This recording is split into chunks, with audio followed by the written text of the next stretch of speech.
පුරා දේශයෙන් අද අපි බලන්න යන්නේ ජපානයේ තියෙන ලස්සන පන්සල. ෆුෂිමි ඉනාරි තයිෂා. කියෝතෝ වල තමයි මේ පන්සල තියෙන්නේ. අද නම් ගොඩක් සෙනග.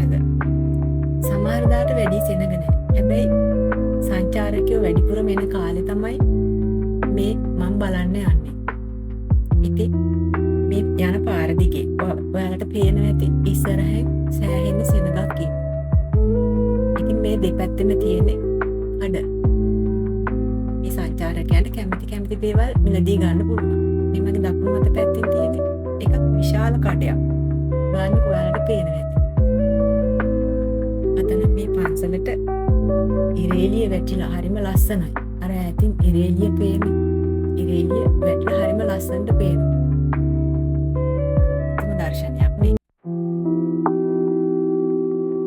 ඉතින්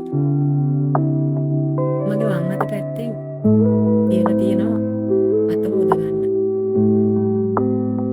එතන ලස්සනට හදලා තියෙනවා. යම් අපි එතෙන්ට අත් පොඩක් හොදගෙනම යන්නේ. හරි සිසිලා යත් අතට. එහෙනම් අපි යන් අර පැත්තේ. මේ තමයි පන්සලට යන්න තියෙන පඩිපෙළ. ඉතින් තමයි පටන් ගන්න. ඉතින් පන්සල පුරාම මෙහෙම අන් තමයි හිටවලා තියෙන්නේ. කම්පේලිට හිටවලා මේ වගේ පාරවල් සෑහෙන ප්‍රමාණයක් තියෙනවා. මේ පන්සල වඩා බලන්න එන්න පුළුවන්. හැබැයි විශාල ප්‍රදේශයක් පුරා පැතිරලා තියෙන අතරමං වෙන්න නම් එපා.